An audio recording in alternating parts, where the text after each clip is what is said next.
Andiamo a chiudere con il nostro ospite. Allora, come sempre parliamo di agricoltura e non solo, perché il contesto è molto importante. C'è stato un convegno nei giorni scorsi e allora con il nostro ospite vogliamo capire che cosa è emerso. Sì, il convegno è stato il convegno sulla seta e il suo futuro a Gorizia. Gorizia era la capitale europea della seta fino al 1950, era un centro di ricerca importantissimo e si è tenuto questo convegno a Gorizia perché si tratta di riprendere questa strada, una strada molto promettente.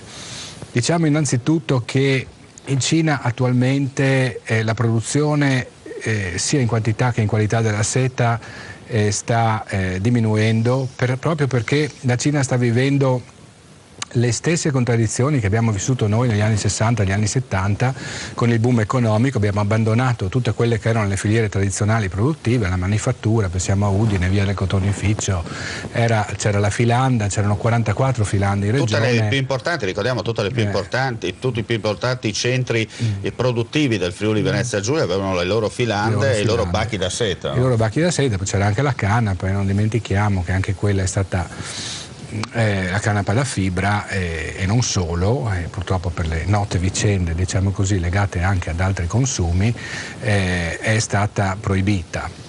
La seta invece è morta per altre ragioni soprattutto economiche, però oggi c'è quasi una sorta di inversione storica, no? Da una parte c'è un fortissimo sviluppo industriale, là dove invece c'era una fortissima comunità rurale, nella Cina degli anni 50 e 60, con tutte le problematiche che questa comunità rurale portava con sé.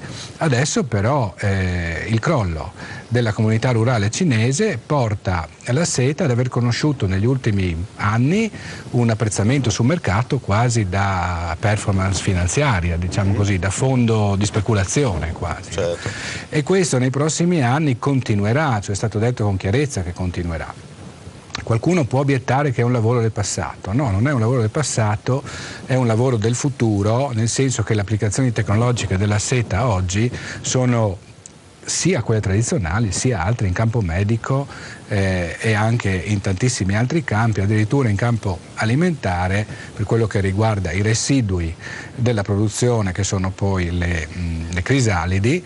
Certo, su questo io ho qualche perplessità, perché non è che mangiare insetti, diciamo così, certo, è sempre un po' un problema, però chiaramente per l'alimentazione animale, per esempio, potrebbe essere un fortissimo contributo. Oggi abbiamo una tecnologia in grado di sostenere anche gli scarti, cioè non solo di far valere il prodotto in sé, ma di far valere anche gli scarti. Penso che le premesse siano notevolmente positive. Sappiamo che viviamo in un paese dove la burocrazia può uccidere qualsiasi cosa. Certo. Ecco, no? Senta, ma quello che importa è che insomma riscoprire un qualcosa in tempi in cui, lei ha detto una cosa importante, no?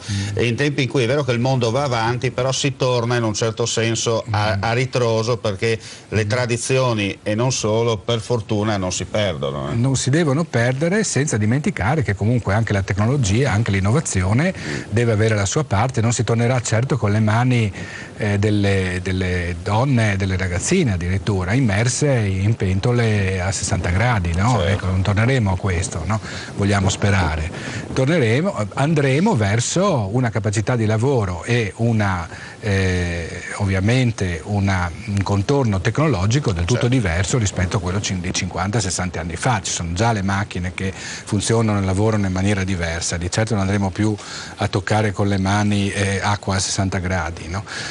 Questo sicuramente no. Non dimentichiamo che le condizioni di lavoro nelle filande sono state anche oggetto di battaglie per le donne, sul lavoro delle donne, e speriamo che in futuro le donne e non solo le donne trovino, certo, in questi lavori, in queste attività produttive, anche i giovani, non dimentichiamo, trovino una fonte di reddito che sia adeguata per le loro esigenze e un lavoro che non sia il lavoro, un futuro che può, diciamo così, il lavoro delle 12 speranza. Ore. Queste battaglie delle donne hanno portato il lavoro a 8 ore, proprio stiamo parlando della nostra regione, quindi stiamo parlando della storia della nostra regione. Io ringrazio l'ospite per la partecipazione, ringrazio voi gentili amici, non ci abbandoni ancora.